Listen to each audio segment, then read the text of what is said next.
All right, cool. And we are recording now, so we're good to go. All right, everybody.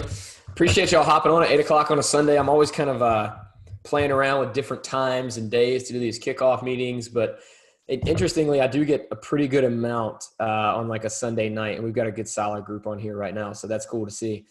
We've got 23 people in the macro program for this time around. It's our second time doing it. We had 25 people the first time we did it, and we don't allow more than 25 because it's probably the most labor intensive program from a coach's perspective and from you all's perspective. It's definitely the most detailed, and everybody's going to have their own coach assigned to them. So we don't assign more than 4 to 6 clients per coach. So everybody will have a lot of individualized attention in this program too, through that My Coach app. So first off, I want to make sure I resent it out earlier, but everyone should have gotten an email that had all the information you needed in it. It talked about downloading the My Coach app. It talked about the private Facebook group, all that good stuff. Let me get back to I just messed up my screen here, but it has everything you need in terms of information. If for some reason you did not get that, can you guys see Facebook? Somebody like nod yes or no. Can you see that? Okay, cool. So in the Facebook group, this is the email that you would have gotten. So I just added it to the Facebook group. So I want to run through this stuff really quick, and then we'll get into the actual presentation. So to start with, this program is going to be 4.5 weeks long. So I do this now, and we do the deadline for today so that everything can be in place when we're fully ready to start. This week is like a prep / trial and error week. So if you don't have all your stuff together and you feel like maybe it's going to be overwhelming, you have this week to get some of that stuff figured out before we really get into the more detailed stuff, the more detailed tracking of all of our macros, our proteins, carbs, and fats. So the goal this week, and you'll see this in the My Coach app, but the goal this week is going to simply be to download the MyFitnessPal app, and you can look at the guide that we give you right here. It's a Google link. To tell you how to use it a little bit more. We've also got tons of videos on our YouTube channel about it. But download the MyFitnessPal app and just start tracking everything you eat and everything you drink. That's it. That's all we want to do this week, to give everybody a chance to get used to MyFitnessPal and to help you become more mindful of what you're bringing into your body. And you're going to hear some of that sneak into my presentation as well. So hopefully, if this past week everybody got on the InBody. If you did not get on the InBody, then we want you to get on it this week as soon as possible, because we're going to do this every 2 weeks in this program.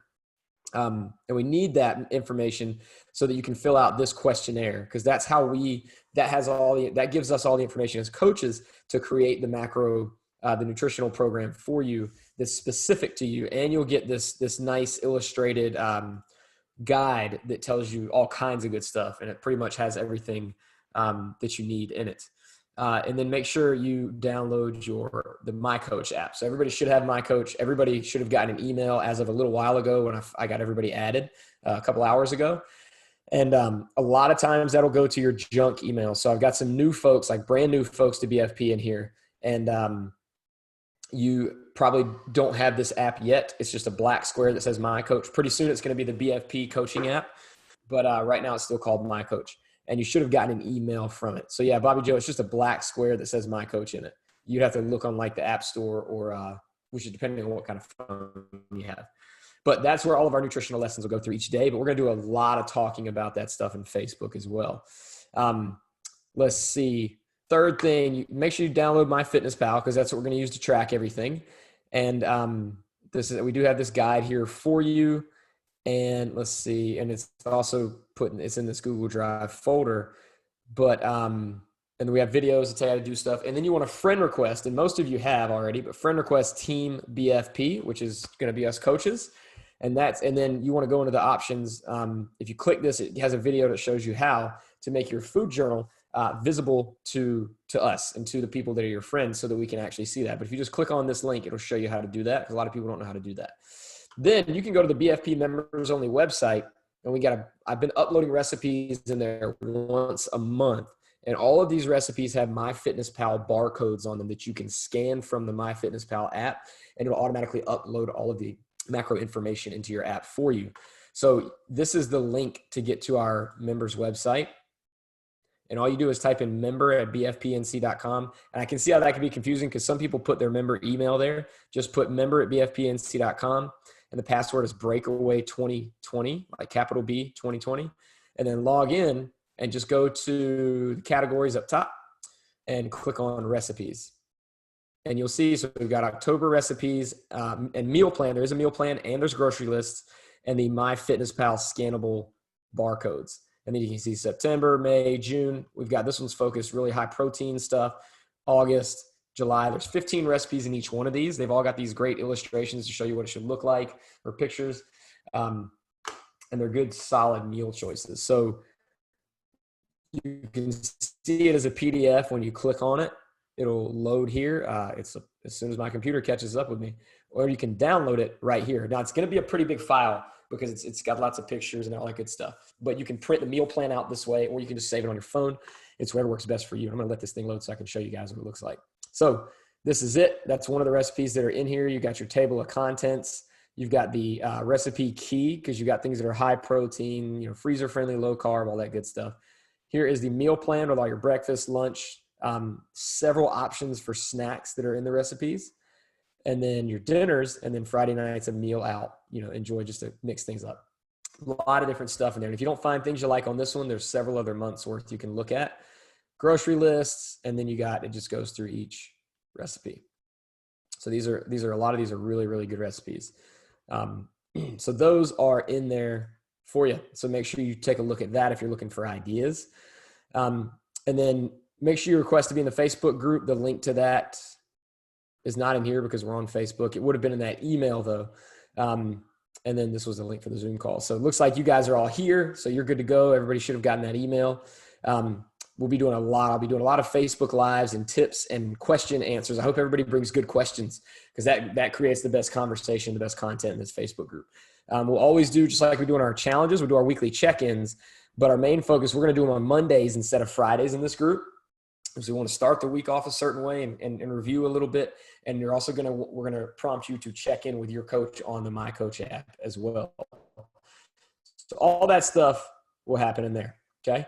So let's get into some nutrition stuff now. So can everybody see that big blue slide? Does that look good? Y'all can't see my notes, can you? Is it still just a big blue slide? Cool. All right. I'm going to roll then. All right. So welcome to the Macro Nutrition Program. I really appreciate everybody giving this a shot. Some things, we're going to learn a lot in this program. I would say this is probably the most education-focused program that we do here at BFP. Although our challenges have a lot of stuff, I feel like because macro programming, macro nutrition coaching is really not something that's recommended for everybody because of the time and the detail that usually takes place. And that's why we only did 4 weeks of this program instead of 6 weeks. Because it's not something most people are going to do forever. And we're going to dive into that a little bit more. But there's a lot that we're going to learn together. And I love coaching this stuff. I love sharing what I've learned and learning from you all as we go through this as well. So some of the things that you're going to learn, one of the biggest and most important things I think a lot of you probably know a little bit about is how much energy you're eating and how much you're burning, or how much food you're bringing in and then how much energy you're putting out as a result of that, right? Calories in versus calories out. Ultimately, if your goal is fat loss or weight loss, this is it. Like, it doesn't matter how many carbs, fats, or protein you eat. If you want to lose weight, you got to have less calories coming in, or you got to burn more calories than you bring in. It doesn't mean you're going to gain muscle or that you're going to specifically lose fat. Now, that's where we get more into macros. That's how we can control those things more. But calories in and calories out is where it sits as far as weight loss goes. Second thing we're going to get into, you'll learn a lot about is the nutrients that you're consuming. So think proteins, carbs, and fats. These are what we're going to focus on. It doesn't mean that sodium intake, sugar intake, micronutrients like your vitamins, A, D, E, and K, all that stuff, among others. It doesn't mean they're not important, but we're not going to go that deep into it. Most people don't need to. And if we hit our macros pretty well, and you maybe take a multivitamin or you eat plenty of veggies, you'll do pretty well in terms of all those other nutrients. Last thing is our concept of portion sizing. So I think what most people tend to learn is a lot of the foods they eat on a regular basis they're like very heavy to one specific macronutrient, and it can make it challenging to try to get right with your carbs, fats, and proteins, depending on what that looks like for you. And so you're going to learn that based on the portions that you eat. You'll probably find with a lot of things that you're eating more than you thought you were eating, and that could be leading to you bringing in more calories than you thought you were bringing in. Especially as we get into weighing our food. Side note, I highly recommend everybody go on Amazon tonight and order a food scale if you don't have one. Doesn't mean you're going to use it forever, but it can be a very enlightening experience and help you become much more mindful of how much food you're bringing in.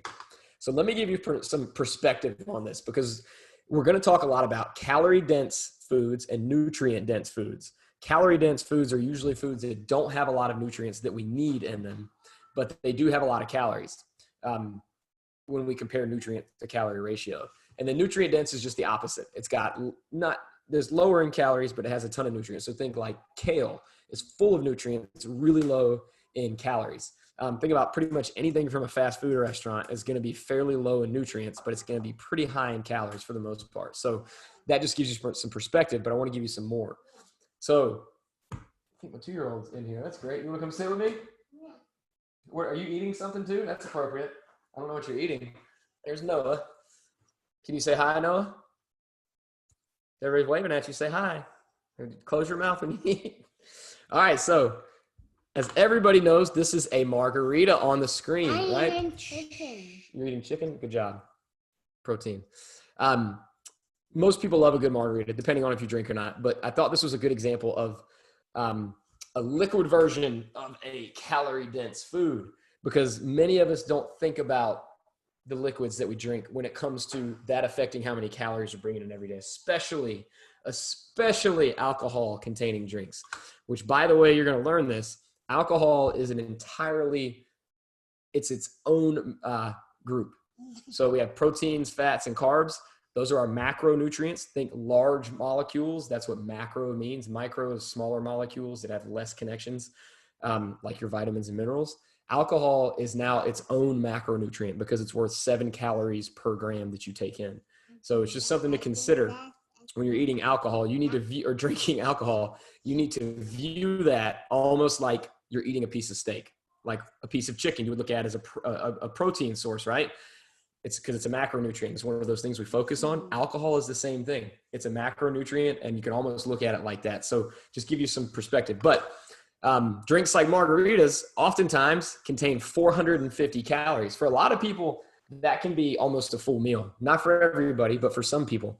So liquid calories matter, and they contribute to your inability to lose weight if that's happening to you. But it's a great example of a calorie-dense food that does not have many nutrients at all, and it's actually a liquid version.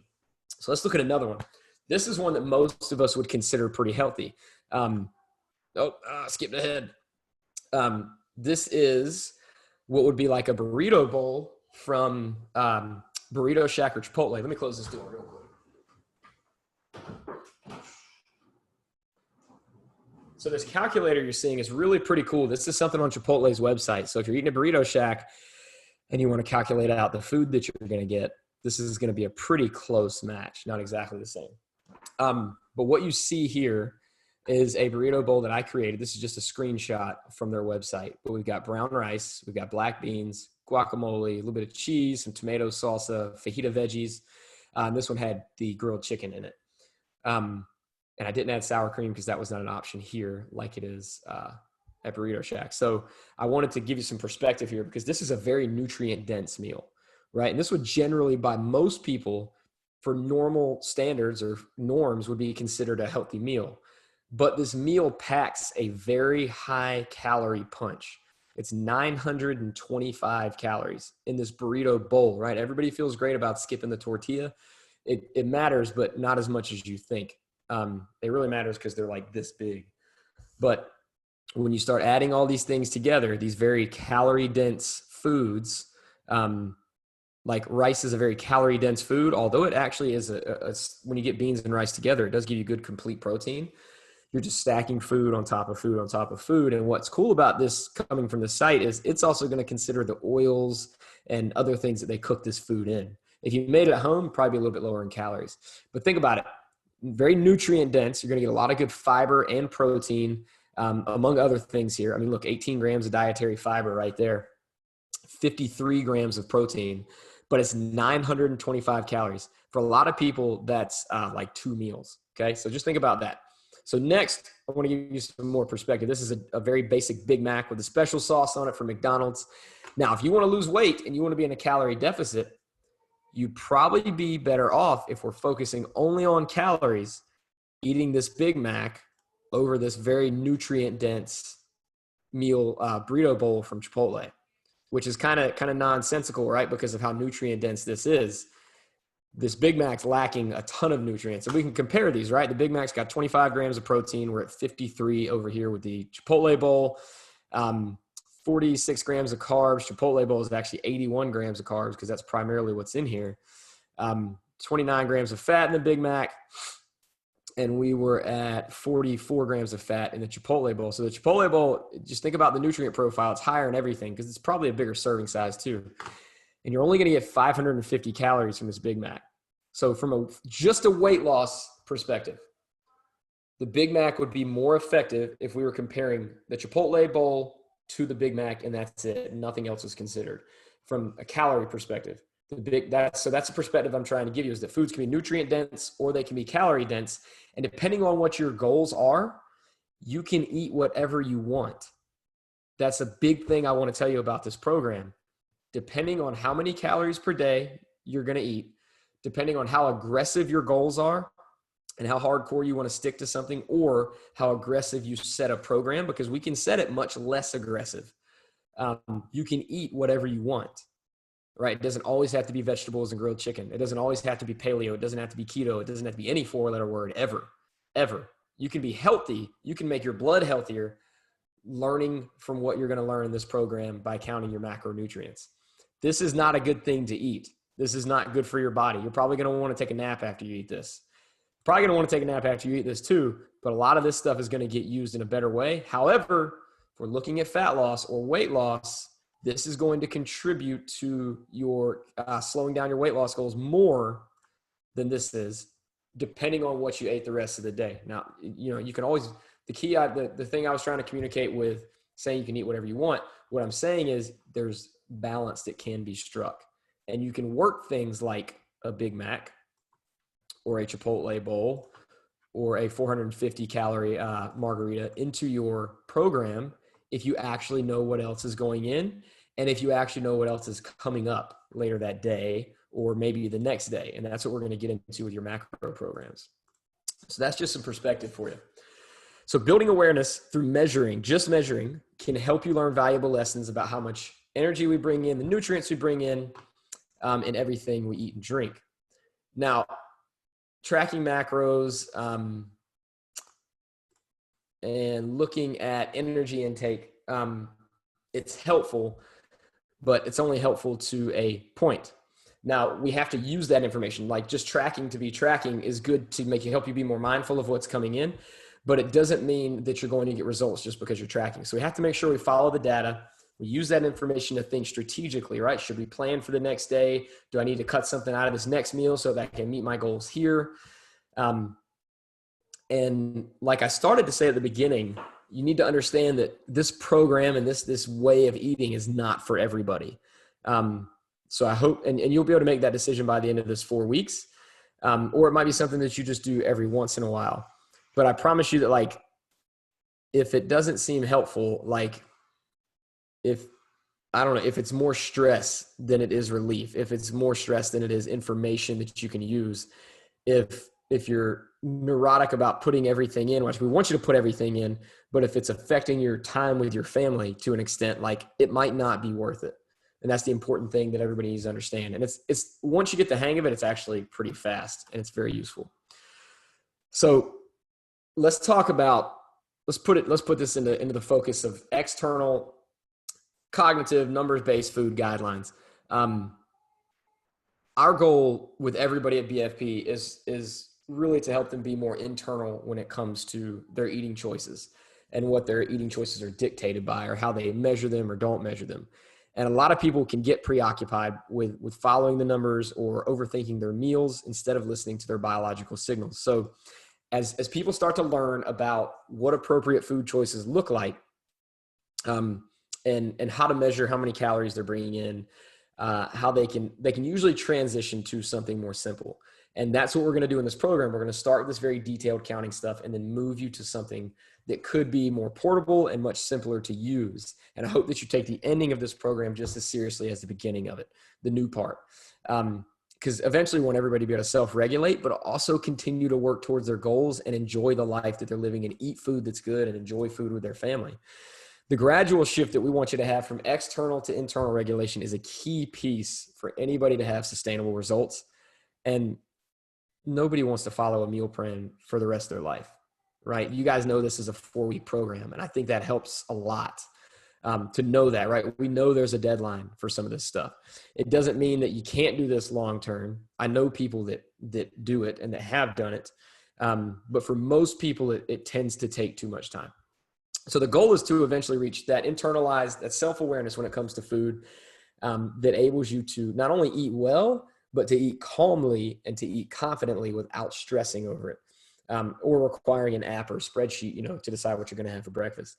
So all that being said, you guys all signed up for this program, and you want to give macro and calorie counting a shot. So we're happy to help you do that, and we're going to be your guide along the way, and we will definitely hold you accountable to this. I think we've only got 2 people in the program this time that have actually done this before with us. Everybody else, and by the way, for y'all that are on here right now, there's a little bit of other information we didn't give in the first presentation that's coming up soon too. So this week, remember I talked about it. The focus is going to be to just simply start tracking everything. If you drink it, ink it, or put it in your app. If you bite it, write it, or put it in your app. So you measure what you are currently doing, and this is going to help us build a strategy for moving forward. So think about like what foods you're eating and how much of them. These are things that we need you to think about and that you're going to start noticing as you track. But you need to know some of this stuff because of that form that I mentioned earlier that you're going to be filling out. You're going to give us information on that form so that we can appropriately build you a nutrition program. It's essentially a science experiment. We're trying to see how your body's going to respond to specific ratios of macronutrients, which are proteins, carbs, and fats. Proteins and carbs are both worth 4 calories per gram, where fat is worth 9 calories per gram. So we get more energy from fat than we do from carbs and proteins. However, in the scheme of things, carbs are usually more readily available. They're the first thing we go to, and then fats, depending on the activity, and like if we're starving to death, and then into muscle, or if we don't have enough carbs or fat, or the way our body goes, it tends to deplete itself of carbs. It might start utilizing muscle depending on what we're doing. That's the order that it generally takes place in. So you're going to learn and become more mindful just of what's coming into your body and how much of it you actually eat. We also need you to think about the type of physical activity you're doing and how often, how long, and how intense. So BFP is going to be labeled as fairly intense exercise. But when you answer the questions on this form, it's going to ask you what your activity is like the rest of the day. And we've got some comparisons in there, like, are you like a teacher? Would it be compared to somebody who sits at a desk all day? I'm going to urge everybody to be very conservative on that physical activity measurement. Because if you go too high with that, the calculator that we use is going to give you a ton of calories. So just consider that when you fill out that form. But that is a big part of this, how much activity, because we use that to calculate how many calories we're going to recommend you to eat. And it doesn't mean you're going to jump right to that number. We might have to stair step you up over the course of a few weeks. Think about what your daily life involves. This is a big one for me because I don't do anything now. I've learned that I have to say no to more things than I have to say yes to, whether it's with my business or things that interrupt my family life. And it's been a big deal to have those priorities where I need them. Think about that though. Almost everybody that comes to Breakaway has kids or has grandkids. You just got to consider, are you able to invest some time into adjusting the eating habits you have now? And as you track this week, putting everything in there, and then we give you your program, you might find you don't have to adjust it that much, right? Or what most of you are going to find is that you have to eat more food. You're probably going to have to eat more calories than you think, most of you, but it doesn't mean we're just going to try to get you to ram it all down your throat all right at the beginning. And like I said, we're going to learn how far away the macro program we're going to give you is from what you're doing right now and how much change you might have to make as a result of that. There's some interesting research where folks, they track their calories and their macronutrients, but they didn't have a coach to help them out. They had a program and they just followed along with it. Those folks, for the amount of time they did this study, actually lost up to 5% of their body weight. So for a 200-pound person, that's a 10-pound weight loss, which is pretty significant. That can change your blood profiles and all kinds of stuff. So we know that tracking, if you have the right program, can be very effective. When you combine tracking calories and macros with a coach like me or Stephanie or Silas or Nick or Jay, you get even better, and those results actually last a long time. So you're much less likely to gain that weight back that you can actually lose. So what does macro counting actually look like? And let me show you what it looks like inside your app. This is 3 shots from MyFitnessPal. This would be what you'll see for most people, depending on if you have the premium one or not. You're going to have your meals in here, and then this is where you add your food in. You'll have your calorie goal up here, minus how many calories you've brought in for the day, and then what you have left over. I'm going to go ahead and say this to everybody on here right now. Exercise, turn it off. Do not count your exercise calories on this app. You see how there's an exercise, it says exercise has 0. Down here it says add exercise. Don't do that. Okay? Do not count your exercise calories. The tendency when we count those is to eat your way through them to get close to this goal. I do not want anybody to do that, because the goal that we're going to give you is already going to have your exercise calories accounted for. Does that make sense? Everybody should understand that. There's a video on how to do that, and we can go through that another time. But make sure you turn your exercise calories off. You can also, there's a lot of things that we learned in this last program. I don't want to overwhelm you, but when it comes to like lunch, dinner, snacks, you can label these. Now, I know on the premium, I'm not sure on the other one, and there is a 30-day free trial you can do on the premium as well, but you can change the name of these meals. And many of you, like if you're not listening, listen right here. Come with me here. Many of you are going to need to eat more food to heal your metabolism that has been not eating enough food for years on top of years on top of years. Okay. And if you're exercising regularly, we can still get weight loss, or we can get muscle gain and fat loss. A very helpful thing with that is to reframe how you label your meals, because you might have to have an extra meal or two. And maybe that meal is a shake or whatever it might be, but you can relabel these to say meal 1, meal 2, meal 3, and meal 4. That helped me a lot personally, because for me to hit my protein goals to gain the muscle I wanted to gain, I had to have 4 full meals. And then I had to consider carbs and all that stuff in that too. So most people are going to need to eat more than they think. And hopefully we can get you comfortable doing that by the end. But that was one of the biggest wake-up calls for everybody in the last one. So what we're looking at over here is the nutrient tab. And this just tells you what you've taken in for the day. So your goals will be listed right here in grams. Actually, the grams are right here. I'm sorry. And it just tells you how close you are to it. But protein, carbs, and fats are your macronutrients. They've got fiber and sugar, which we're not going to look a lot at. If you're eating enough carbs, you should get enough fiber if you're eating good whole food carbs. And then you're going to have this macro view. So remember, macros are carbs, fats, and proteins. We're going to give you a calorie intake goal, but you're not going to focus on that much. We're going to give you a carbohydrate goal, a fat goal, and a protein goal in grams. Okay, everybody's going to get a grams. You're supposed to eat this many grams of fat, this many grams of carbs, this many grams of protein. That's what we're going to count. The way we will come to that many grams is based off these percentages that we set for each macronutrient. So a general fat loss program is usually going to be about 25% carbohydrate, and then you can play around with proteins and fats. It usually will be like 25, 40, and 35. I think that's 100. Something like that, but it really depends. And that will, then we can figure out that's 40% of your total calorie goal. Let's say if it was 1,000 calories, 40% of 1,000 is going to be 400 calories. And that means we need 400 calories worth of carbs. Carbs are worth 4 calories per gram, as I talked about earlier. So I'm going to take those 400 calories, divide it by 4, and that's going to give me 100 grams of carbs that person's supposed to eat that day. So that's what you would get with your grams right there. Most people are not going to give 40% carbs to, because that doesn't work for most people that we work with, and that's through straight up trial and error and experience. But grams are what you're going to count. If you hit your grams, you'll hit your calories.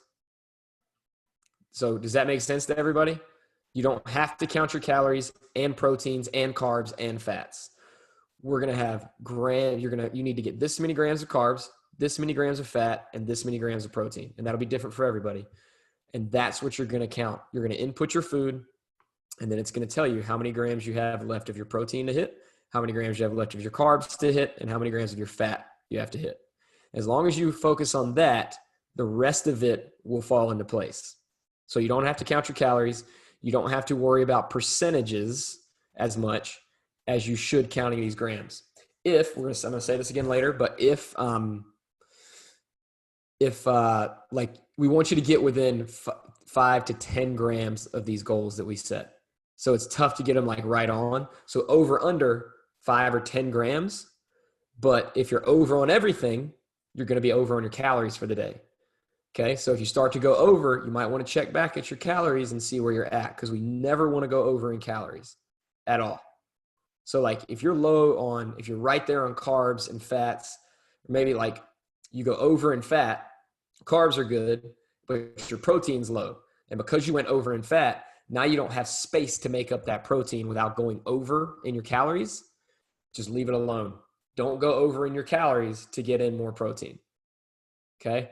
You're going to learn, you'll understand this a little bit more as I talk about it. It'll become less confusing. And if you're having trouble with something like that, ask the question in the Facebook group and tag me, and I'll make sure one of the coaches and we'll answer it, because it always makes for a good Facebook Live content. Because usually if you have that question, everybody has that question, because 21 of the 23 people in this program have not done this before.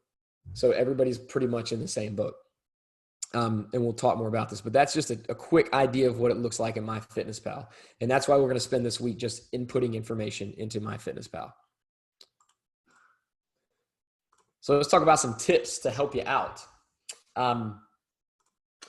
First thing, we want you to notice your mindset, your emotions, and cognitive biases that pop up. Like I keep saying over and over again, right?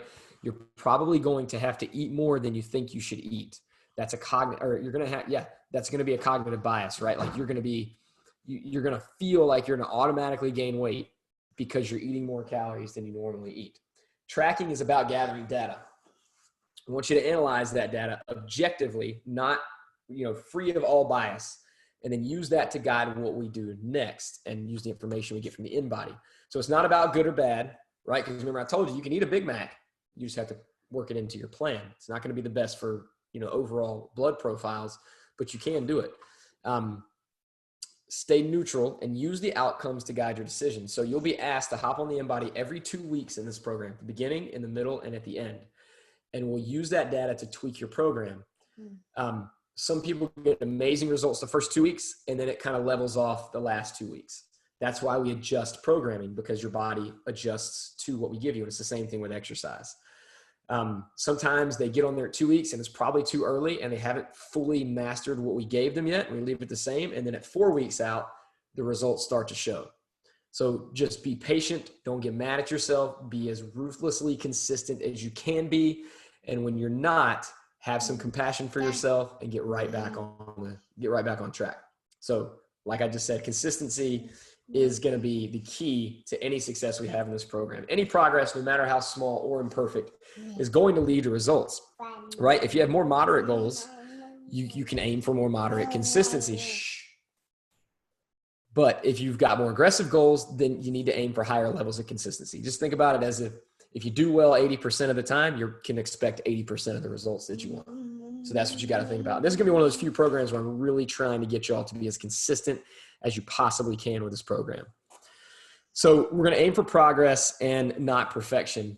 That's an important one as well. Intake is everything you bring in is relative, as long as what we're eating now is less than you were before if you want to lose weight, or more if we're trying to heal a metabolism that hasn't been eating much for a number of years. Regardless, if we take steps and we make changes, progress has begun.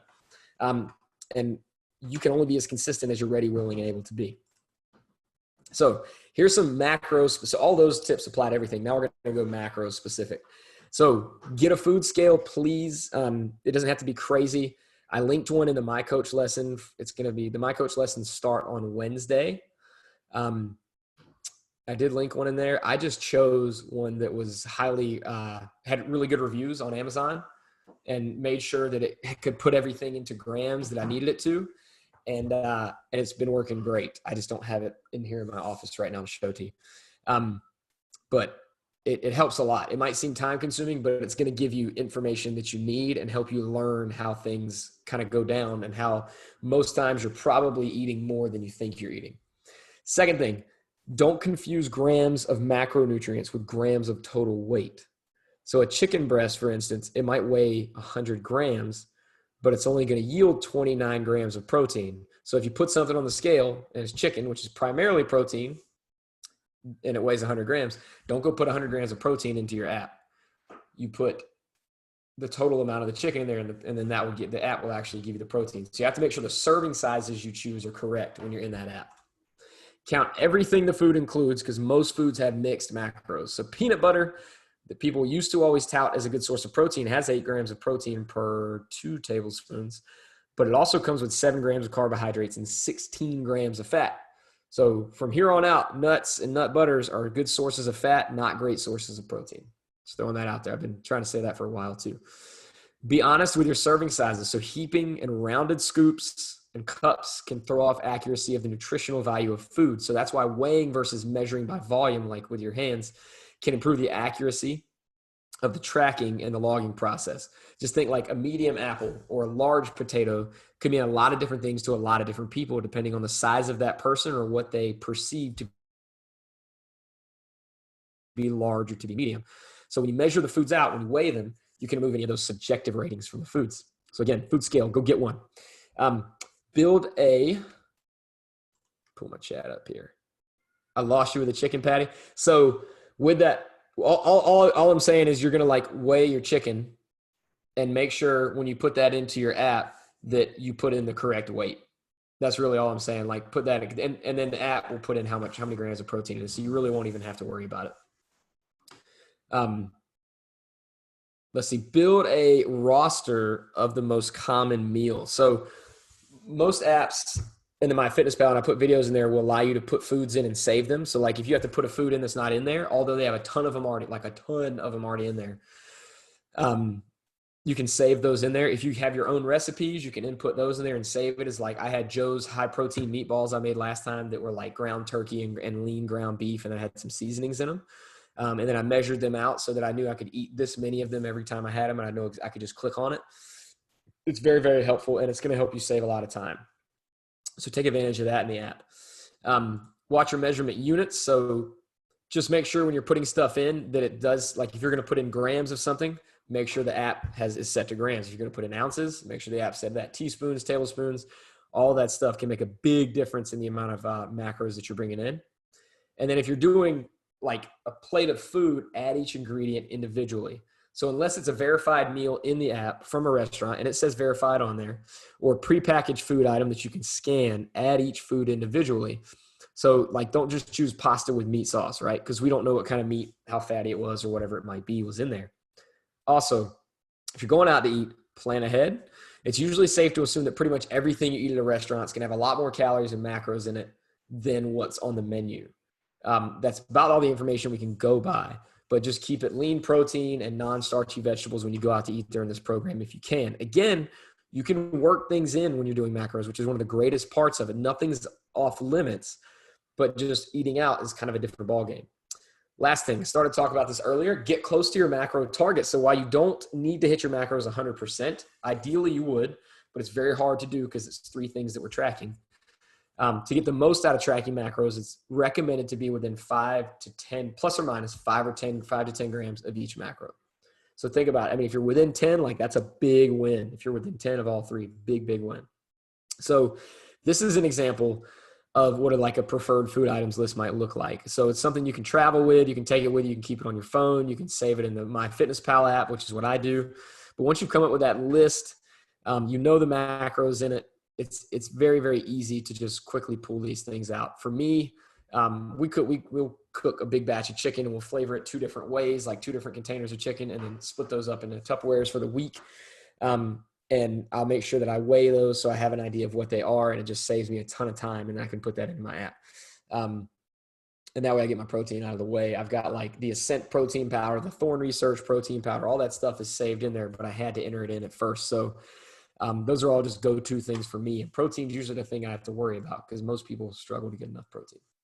So what about weekends, restaurants, family get-togethers? Sorry, I did this in the summer last time. Fall parties, we'll say Halloween parties. There's other ways to approach this. I don't want to spend a ton of time on this because it's going to come up later in the program, but it is important. These are plates.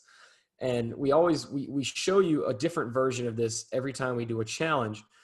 But if you're counting your macros, and we know we've got you on a lower carb program, this might be what your plate looks like. So you'd actually probably remove the fruit and have a full half a plate of veggies, about a thumb for women or 2 thumbs of fat for men, and then a full palm size of protein, or just divide your plate up like that with a non-calorie containing drink.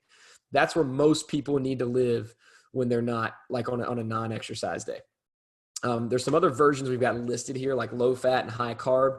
Almost nobody's going to be on that program. This just has a big chunk of carbohydrates on the side along with veggies and fruit. So you've got carbs, and then a little bit of carbs with your veggies. And then this is a balanced plate. So just a healthy serving of starches, proteins, fats, and veggies. Again, I don't recommend adding fruit on top of all of this stuff unless the fruit's going to go right here where it says starch. Just something to consider. So this just gives you an idea. If you're gone somewhere and you need to think about it, this is going to be in the resource that you get in your manual. These pictures, you can use these to help you make some good choices as you roll forward. You can also use your hand size. We are going to get pretty heavy into this at the end of the program. The cool thing about this is that using hand sizes can be 95 to 100% as accurate as actually counting your macros one by one or gram for gram. It's really, really cool when you really do it. So for women, most meals, you want a palm size of protein. Men is 2. We want at least a fist of veggies because you can pile those up, right? A fist is tall. A serving, cupped handful, so that pretty much just be laying flat, like a little bit less than a palm size of carbs. And then 1 thumb of fat for women, 2 thumbs for guys. It's usually everything else here is double for guys, and it's just a single one for women. But this is all in your manual as well. Everything you see here, and you can. These are like go-to foods that you know. So I know I need about 4 ounces of protein. All right, I can have a piece of about 4 ounces of chicken. Or tofu. That'll give me the protein I need per meal. Maybe a cup of Greek yogurt, a couple of eggs, or 1 scoop of protein powder. So that would get people what's equal to about 1 palm of protein. And then it applies for all the rest of these foods down here as well. This is also in your manual. So a palm is equal for most men to 24 grams of protein and 22 for women. And then also, remember we talked about most things were mixed macros. They usually have protein, carbs, and fats. Depending on what you're eating, there's a few other things in there as well. And all that applies all the way down. So you can see usually about a cupped handful is about 22 to 25 grams of carbs. And we're going to get 8 to 9 grams of fat in a thumb of fat, like oil or a few almonds, something like that. So those are just some things that you can take with you if you can't put it in your phone. But for most people, the phone is really the most convenient way to do it. So how do we know if what we're doing is right? We've done this for 2 weeks, got results, didn't get results, whatever it might be. We're going to use that data to guide us as we go through this program. So like I said, we're going to make decisions based on the data. Every 2 weeks, we'll remeasure you with the InBody, and then we'll use that data to make changes or to keep rolling. It really depends. Just if you got great results, it doesn't mean we have to make changes. If you lose like 10 pounds or 8 pounds or 5 pounds, might need to lower your calories a little bit if your goal is still weight loss. But otherwise, we don't necessarily have to change your macros unless we see muscle going down and body fat going up. So based on the measurement and the tracking, we can tweak the plans if need be. And then we're going to think on a continuum. So are we making progress elsewhere besides the InBody? Are you fitting into some pants that you haven't fit into in a long time? Does a shirt look better on you? Did you get, did my wife tell me I look good the other day and she hadn't told me that in a while? Like, did my kid tell me I look like I'm getting stronger? Those are all important things that matter. And they're things worth taking into account. Are you feeling more confident just because you feel like you have more control over what you're eating? These are important things. And then we'll try to make the easiest and most effective changes at first. So is it easier to change how we're tracking. Like, should we be writing stuff down? Should we stop weighing things and just try to eyeball it? Should we just lower your calories? Are we trying to get you to eat too many calories that it's just overwhelming? Regardless of what we do, you need to be a 9 out of 10 positive that you're willing to do it when we make these changes. So that's the key thing. You got to be ready, willing, and able. So given the conditions that we are working with, let's talk about realistic rates of fat loss in a week. We're going to talk about muscle as well. So how fast you can lose body fat depends on how consistently you can or want to follow the program that we give you. And remember, I said it's a science experiment. We got to figure out how your body works. Fat loss is often much faster when people are first starting out, or if you've been like on a bender for 3 years or just doing really bad and now you're going to get serious, results come a lot faster at first. After that, the law of diminishing returns comes into play. It's much like training, and it can become more challenging to lose body fat as you get more and more lean. Most people aren't quite that lean, so we can still get pretty good results. But the leaner you are, the slower those results will come and the more frequent a plateau might be. So what we usually use for people, if you tell me that you want to lose weight, we have to put a goal in when we run our calculator and run our numbers. I'll generally use 1.65 pounds per week, and I'll multiply that by 4, and it comes out to like 7 and some change, I believe, if I remember correctly. And that is a reasonable amount of body weight loss, just body weight. This doesn't consider fat or muscle, but body weight loss that we could expect to see if you stick to the calorie deficit or the program that we give you. You could expect to see anywhere from roughly 5 to 7 pounds in a month. And that's reasonable, right? What that means is it doesn't require a massive calorie deficit or for you to be starving yourself. If we went higher to, like for women, 2.5 pounds per week, that's going to become much more challenging. Hopefully that makes sense to everybody. So we live in that moderate range because we want people to get results that are sustainable and that they don't feel like they're starving all day long, every day. So this one shows us, not that one. This one shows us what you can expect in terms of gaining muscle. Now I'm going to tell you, gaining muscle and losing fat at the same time is sort of a contradicting thing because we really need a calorie surplus to gain muscle. We need a calorie deficit to lose fat. Now, when we get into our macros, we can alter our protein, carb, and fat intake to hopefully help us at least maintain muscle or maybe gain some, and then also lose fat. The folks that choose one over the other tend to be more successful. So if your main goal is to lose body fat, when you fill out your form, choose that. Choose lose weight. Don't choose body recomposition for gaining muscle and losing body fat. If you want faster weight loss results, choose lose weight. Body recomp is going to be a higher calorie recommendation we're going to give you, right, for lose weight, for lose fat and gain muscle. And it's going to be a little slower going, and because we're trying to alter composition rather than just focus on one thing. So in terms of muscle, ladies can expect like intermediate to gain 0.5 pound of muscle per month. And that's really good. Okay. That's perspective for you. Guys, it's 1.25 pounds is pretty darn solid in a month. So these are pounds of muscle, and this is percentage of your body weight. So like when you see a 0.2 gain in muscle in 2 weeks, you should be psyched about it, ladies. If we see a 0.5 pound as a guy, we should be psyched about it because that means we're on a good path to sustainable muscle gain. That's important. Muscle gain is king or queen, whatever you want to call it. It's very, very important for long-term fitness and fat loss goals. Some of the progress indicators we're going to talk about or that you're going to think about, they change day to day. So we need to focus long-term over short-term. So if you had lousy sleep last night, you might notice that your workout performance the next day is really lousy as well. If you just got off a really long flight because you went somewhere, which this is less applicable now because of COVID and all that stuff, but people are flying in. So let's say it could have just been you hung out with some friends, drank a bunch of wine or beer, had some extra salty food, took advantage of, whatever foods they had out. You might notice that you're a little puffier the next day. Your pants fit differently. You might notice that you're retaining water. Your weight goes up. Girth measurements could go up if we were measuring that. That's why we don't want to focus as much short term. Ideally, we want you to focus long term, especially when it comes to just plain body weight. We want to look at the full 4 weeks. We need at least a month's worth of data generally, at least 2 weeks to make an informed judgment, but potentially up to 4 weeks. And especially true if you're a woman of like reproductive age. So if you're still having a regular period, that's time when your body weight can change, right? Energy changes, things fluctuate. And that's why we try not to have people get on the in-body during that time as well, because it can be affected pretty heavily because fluid levels change within the body. So we want you to use averages. If you're just going to average out your body weight, like if you're going to weigh yourself every day at home, you would just average out those 7 measurements over a 1 week period, divide by 7, and that can tell you how much weight you lost. Because it's going to look like this slide. That's all there is to it.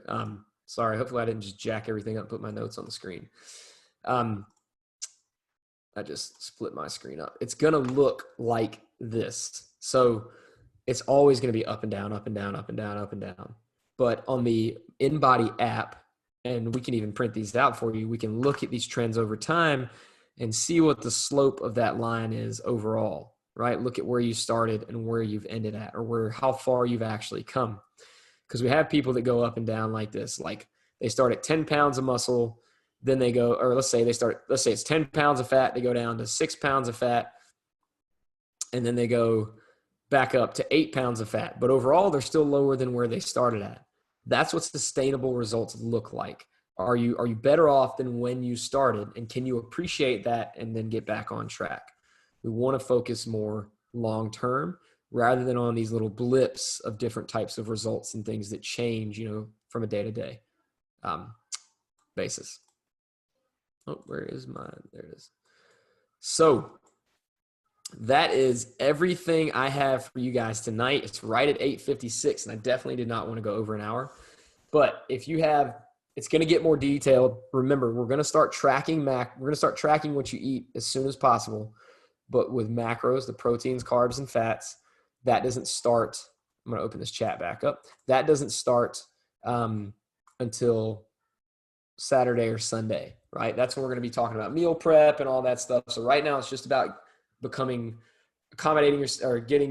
acquainted with the app and asking lots and lots of questions in the Facebook group or asking your coach directly in the My Coach app. Very, very important. We just want you to be in the habit of starting to track things because you're going to have lots of questions. So with that, gosh, there was something else I was going to say.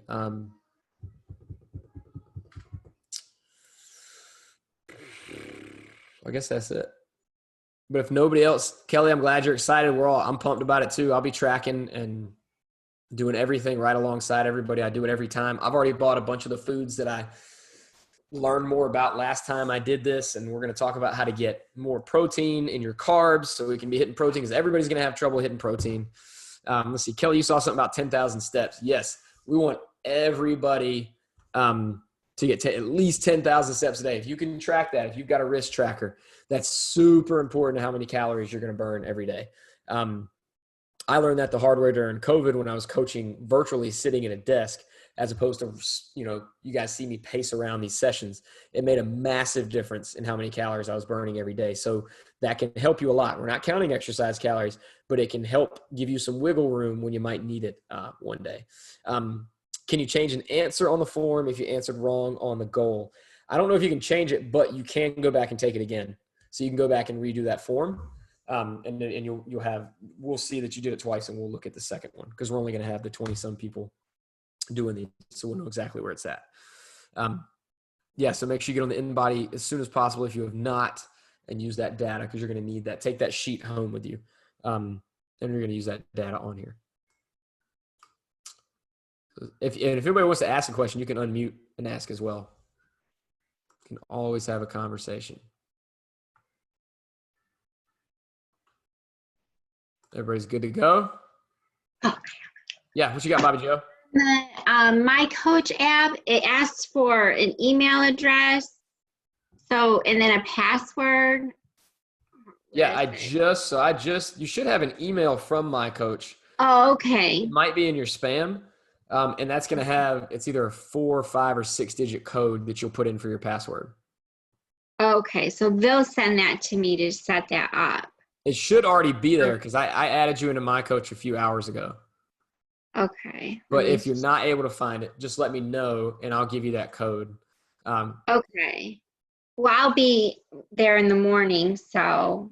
Cool. Yeah, I can make sure I give it to you then because those lessons don't start to come through until Wednesday.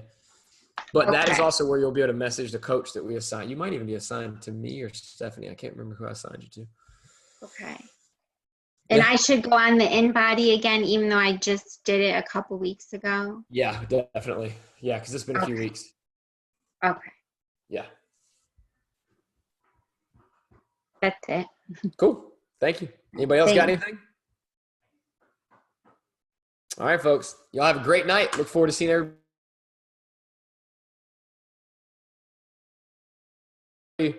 dark and early in the morning.